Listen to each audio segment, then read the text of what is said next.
Kami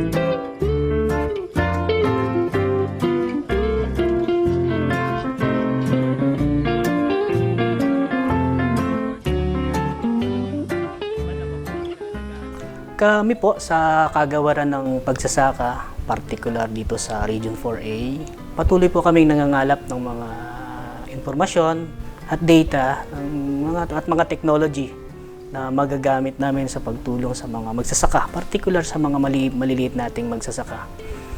So sa ngayon nga po, ang napagtuunan namin ng pansin ay yung native animals, which is dito po sa amin sa Calabarzon, lubhang marami yung populasyon.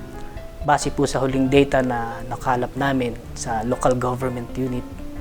Ang Quezon po ay may humigit kumulang mga around 70,000 heads ng populasyon ng native pigs at mga around 2,500 heads ng native chicken dito po sa Batangas.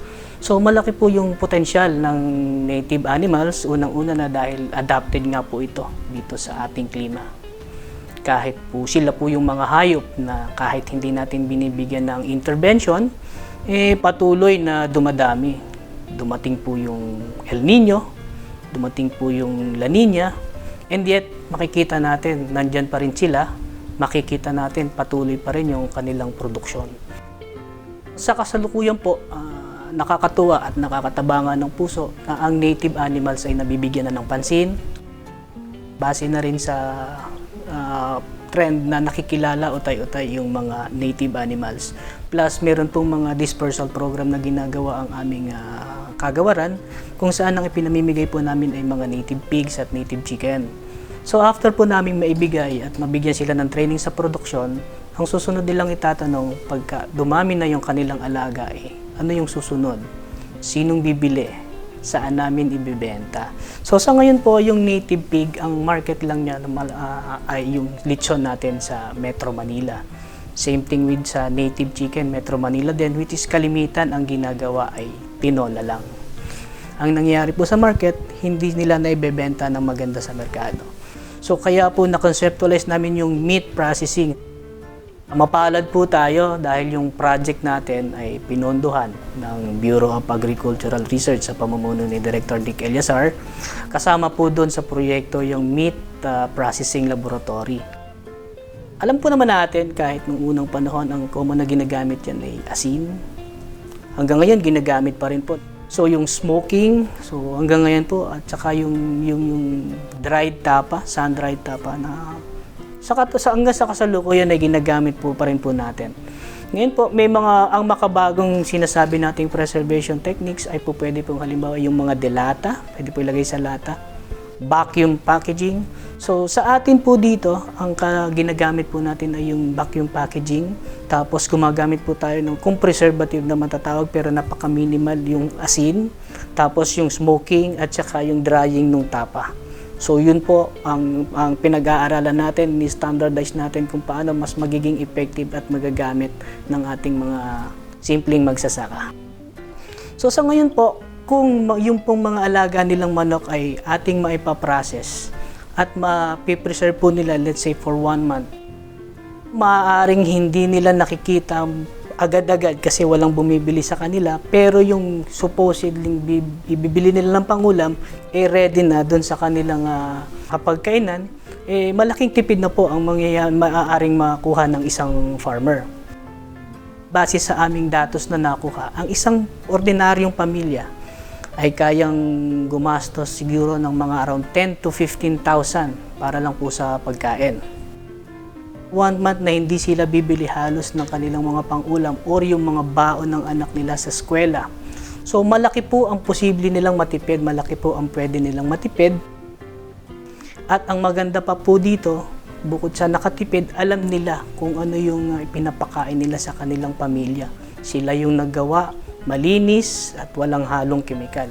So yun po yung isang dahilan kung bakit na-conceptualize yung yung proposal. Dahil nga po doon sa unahin yung mga maliliit nating farmer kung paano sila man tutulungan. Yung native animals po namin, utay-utay po namin inihahabol in terms of organic production. So sa ngayon po, ang medyo lagi namang sinasabi natin at alam naman nating lahat na ang limitations ng livestock pagdating sa organic production ay yung feeds. So kung kaya po ang naisipan naming programa para makahabol o maibigay din naman yung production ng organic native animals is gawing integrated farming. Isama siya sa mga organic vegetable farmers, yung mga surplus na napoproduce nila sa kanilang gulayan, ay yun po yung pwede nilang gawing pamakain sa kanilang baboy at manok.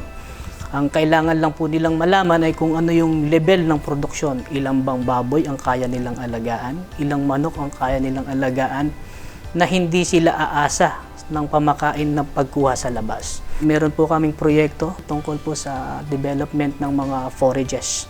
So hindi lang po ruminants yung pinapakain. Ngayon nga po pinapakain na namin ng baboy. Ngayon nga po pinapatukan na rin yung manok. Tapos may mga proyekto rin po na yung mga forages ay ginagawa na po nating pellet para mas maging available anytime pwede siyang i-store. Lalo na po pag ganitong mga tag-ulan, maraming forage, yung po mga surplus, ginagawa po naming pellet para pagdating ng tag-araw, may makakain po yung ating mga alagang hayop. Dito po sa amin sa Calabarzon, particular sa Calabarzon, may mga processed meat kami na ipinagmamalaki. Nandyan po yung litsong ng Balayan, Batangas. Meron po dyan yung kinulob na itik ng Victoria, Laguna. Longganisang Lukban ng Lukban, Quezon. Tapa ng Taal, Batangas. At base po sa aming pagtatanong-tanong, ang ginagamit po dito nung mga nakaraang panahon ay native animals. So yun pong tapa, longganisa, lahat po yan native animals. At gumagamit po din sila ng mga herbs and spices na matatagpuan din mismo sa kanilang bakuran. Ang karimitan pong kinuha namin ay yung mga common, yung nandito lang din po sa amin. Like nandyan po yung oregano. Na common po, yan po yung ginagamit sa longganisa. Meron din kaming alternatibong produkto na kailangan dried siya para ma-preserve natin ng maganda yung ating mga processed meat. Nandyan din po yung lemongrass o yung salay, kung saan yan po yung kalimitang inilalagay natin sa tiyan ng isang litsong baboy o sa loob ng litsong manok. So meron din po tayong basil o yung sa common term namin ay sulase na magandang pampalasa. At yun pong iba gaya ng mga stevia, celery, yung mga spices gaya ng paminta, bawang, sibuyas, common naman po yan. Yun lang din naman po ang ginamit natin. Wala naman pong ibang kakaibang herbs and spices na galing abroad o kung galing man saan lugar na ginamit na hindi matatagpuan dito sa atin. All of which ay lahat po meron tayo. So, amin pong napagtanto na yung pagpupromote ng ganitong klaseng technology using native animals, using herbs and spices, ay hindi magiging mahirap sa aming mga consumer, particular sa Calabarzon, dahil sanay naman po kaming kumain ng mga native animals. Pero syempre po, kalaunan, ini-improve din naman po natin kasi alam naman natin ng mga bata ngayon, sanay sa burger, sanay sa mga iba't ibang sausages, which is pwede rin naman po pala na gawin na burger made up of native pigs, siomai made up of native chicken. So, nabanggit ko po kanina na itong mga ganitong processed food ay pwede din nating gawing baon ng ating mga anak. In a way, hindi na tayo bibili ng pang-ulam para sa kanila, pang-baon sa eskwela. Malaking, again, yung katipiran na may dudulot nito at yung advantage na pwedeng ibigay like yung malinis at sigurado tayong ligtas ng pinapakain sa ating pamilya. So, isa po sa ginagawa doon sa meat process ay patuloy na tumutuklas ng iba't ibang formulation ng processed meat na maaari pong kahit tapos na yung proyekto pagkatapos ng 2 taon ay maging tuloy-tuloy pa rin po ang operations ng meat processing laboratory. Target pa rin po ng programa ang mai-transfer yung technology sa isang farmers group, cooperative o sa isang perhaps private individual na maaaring mag-adapt dito sa ating proyekto. Sa ngayon po, since ongoing yung project, patuloy naman po yung, although kahit po siya ongoing, nagkakaroon po ng from time to time promotions ng ating mga project na ginagawa. Pero so far, maganda po yung feedback ng mga farmer.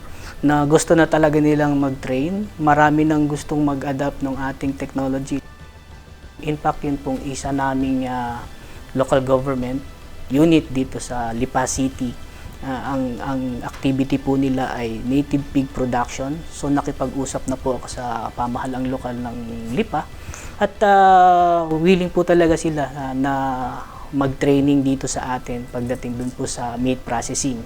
So willing din po silang magbigay ng mga financial assistance kung meron na makakapagbigay ng mga equipment na kakailanganin, small equipment na pwede nilang magamit sa pagpaprocess ng karne. So on a large scale, sa ngayon po, ang kinausap pa lang po namin ay yung mga kooperatiba at yung mga farmers association. Ang isa pong magandang response lagi ay yung Quezon, which is napakalaki po ng produksyon ng native animals doon sa aming probinsya na yun. Tuloy-tuloy pa rin po yung seminars na pwede naming ibigay sa aming mga farmer. Pwede pong pumunta rito anytime. Welcome po silang lahat kung magtatanong tungkol sa meat processing. Tungkol naman po sa produksyon ng native animals, kami po ay miyembro ng Philippine Native Animal Development Program. Kami po ay aktibong nakikipag-participate sa mga programa ng gobyerno tungkol sa mga native animals. Plus yun na nga po, utay-utay, nakikilala na po yung native animals dito sa aming lugar. Nandyan po yung native pig, meron pong native chicken, meron din po kaming native goat, ducks na I'm sure maraming programa ang ating pamahalaan tungkol dyan. So yun po yung pwedeng maging sustainable program na pwede namin ibigay sa aming mga magsasaka. Yung tuloy-tuloy na pagtuklas ng mga bagong teknolohiya tungkol sa pagpaprocess ng ating mga native animals. Ito po yung tinatawag natin na value adding. At yung value adding is a component ng tinatawag nating value chain.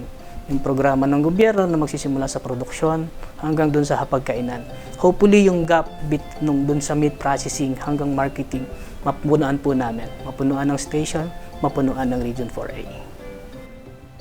Ako po ay nagpapasalamat sa lahat ng tumulong sa proyektong ito. Unang-una na po sa BAR, sa pangunguna ni Director Eliosar, sa amin po sa DA Region 4A, ang amin pong Division Chief, si Ma'am Digna Narbacan ng Southern Tagalog Integrated Agricultural Research Center, at sa amin pong tanggapan ng Organic Agriculture R&D Center, yung UPLB, Animal and Dairy Science Cluster, sa pamumuno po ni Dr. Christy Bueno. So siya po yung in charge, so siya po yung nagbibigay sa amin ng mga payo tungkol po sa formulation ng ating processed meat. Nandiyan din po ang Quezon Agricultural Research and Experiment Station sa Chaong, Quezon. Sa pamumuno naman po ni Mr. Dennis Bihis, siya po yung tinatanong natin pagdating po naman sa production at saka doon sa processing ng herbs. At nandiyan din po si PJ Bringas at saka yun pong isa nating research assistant, si Gina Bukaya, na nag-in charge po naman sa laboratory natin. So yun po yung ating mga kasama sa project. So ang una po natin gagawin, yung po aming regular longganisa. Matapos po natin i-mix lahat ng ating ingredients sa karne, ang next step po sa process ay filling. Ito na po yung ating finished product, ang ating organically grown native pig longganisa. Another product that we're going to prepare po today is from our organically grown native pig is our tapa.